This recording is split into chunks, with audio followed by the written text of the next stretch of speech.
Hello বন্ধুরা, welcome back to my channel. আজকেও চলে এসেছি নতুন একটা ভিডিও নিয়ে। বেরিয়ে পড়লাম সকাল সকাল বন্ধুর সাথে। তো কোথায় যাচ্ছি তোমরা দেখতে থাকো।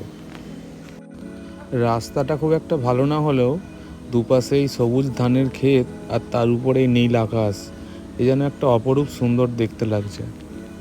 আর আজকে সকাল থেকেই ওয়েদারটা খুবই সুন্দর। আর এসব প্রকৃতির বিভিন্ন ভিউ দেখতে দেখতে পৌঁছে গেলাম গোবিন্দপুর। আর দুই বন্ধু মিলে দাঁড়িয়ে পড়লাম এই চায়ের দোকানটায়। আসলে চায়ের দোকান বলা ঠিক ভুল হবে, এটা সব কিছুই আছে বলতে পারো। আমরাও দুজনে বসে পড়লাম আর নিয়ে নিলাম 2 কাপ চা। আর যেটা নিলাম সেটা না হয় নাইবা বললাম ভিডিওর মাধ্যমে। আর দেরি না করে বিলটা পেমেন্ট করে বেরিয়ে পড়লাম। আর জয় গণপতি বাপ্পা বলে চলে এলাম বাইকের কাছে। আজকে আমি আমার বন্ধুর সাথেই গেছিলাম, ওরই বাইক এটা। আর দেখতে দেখতে চলে এলাম রাজপুত ধাবা।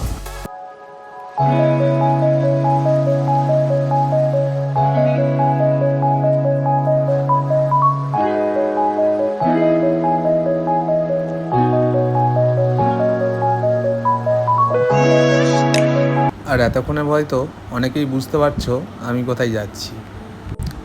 আর চলে এলাম কালীপুরে। যেহেতু এখন আরামবাগ ব্রিজ বন্ধ ভেঙে পড়ার কারণে, তো এদিকে একটা বাস স্ট্যান্ড গড়ে উঠেছে। দেখতে পাচ্ছ তোমরা কতবার। আর তোমাদের দেখাচ্ছি যে বর্তমানে এখন আরামবাগ ব্রিজের কী অবস্থা।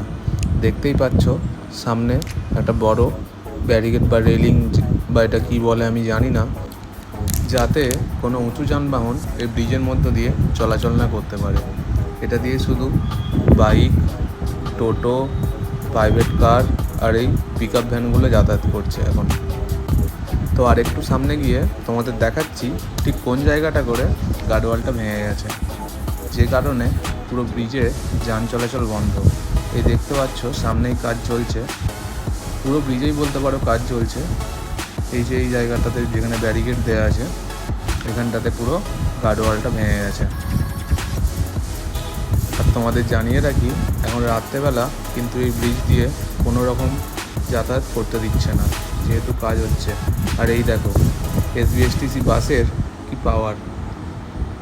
এটা হচ্ছে পল্লিশ্রী মোড়। দেখতে পাচ্ছ তোমরা দূরে একটা এসবিএসটিসি বাস আসছে।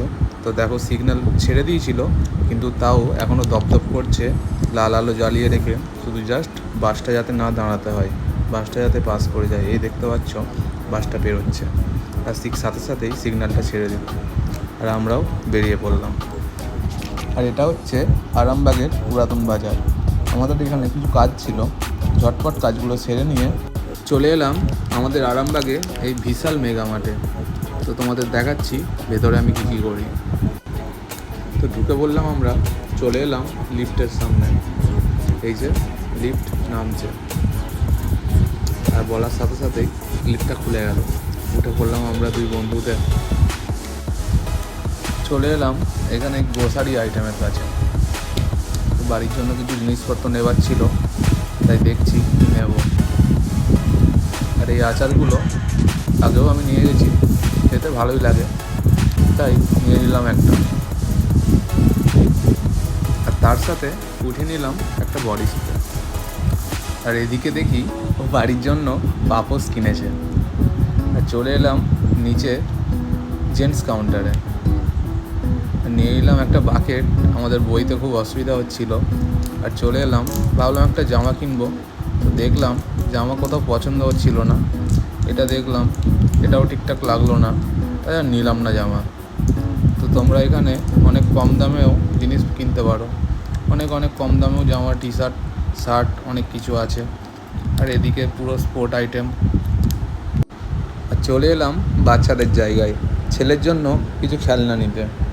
তো যেহেতু আমার ছেলে খুবই ছোট, তাই এসব খেলনা ও এখন খেলতে পারবে না। আর এটা একটা হাত দিয়ে দেখি, ও বাবা, এর প্যাকেটটা ছেঁড়া ছিল, পড়ে গেছে, লোক দেখলে মারবে, তাই কুড়িয়ে তুলে দিলাম।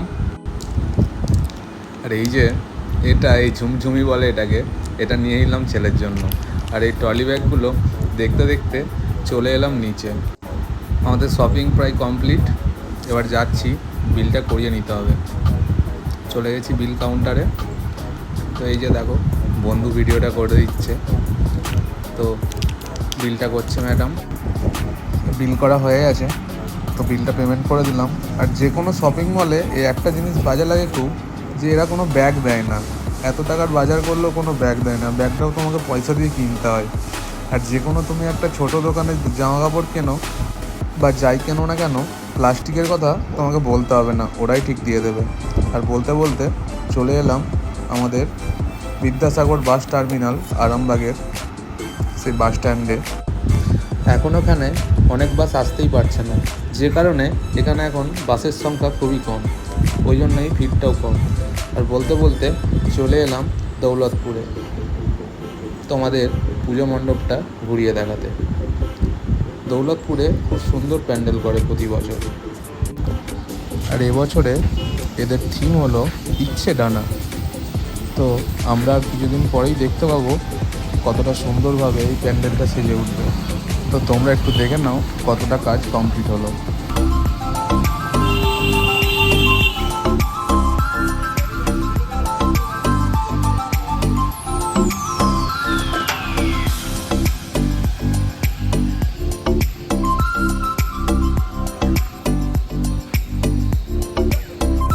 তারপর ওখান থেকে বেরিয়ে পড়লাম। তারপর চলে এলাম মিষ্টির দোকানে, আর একটা দই খেতে খেতে চলে আসলাম বাড়ি। তো বন্ধুরা, আজকের ভিডিওটা এই পর্যন্তই। তো আসবো আবার খুব তাড়াতাড়ি একটা নতুন ভিডিও নিয়ে। তো তোমরা একটু ভিডিওগুলো দেখো শেষ পর্যন্ত, আশা করি তোমাদের ভালো লাগবে।